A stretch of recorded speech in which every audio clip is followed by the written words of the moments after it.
Venerdì scorso i club della zona 26 del Lions, guidati da Giuseppe Caramazza, hanno donato per i bambini ospiti del reparto pediatria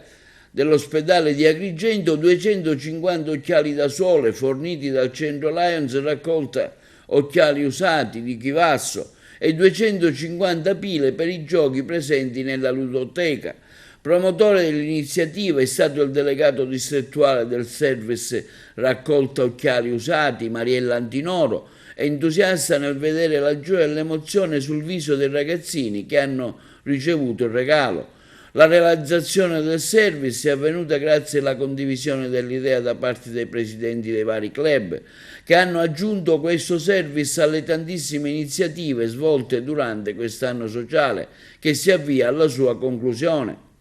È stato emozionante, ha toccato le corde del cuore dei presenti, ha regalato un po' di felicità a chi davvero ne ha bisogno. Gli occhiali sono un piccolo dono che si sono rivelati un grande gesto.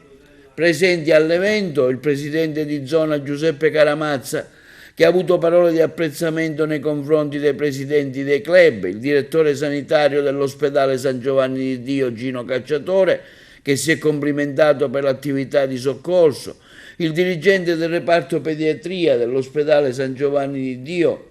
barone Lombardo di Canicattia e ospedale di Licata, Giuseppe Gramaglia, che ha sottolineato l'importanza di fare rete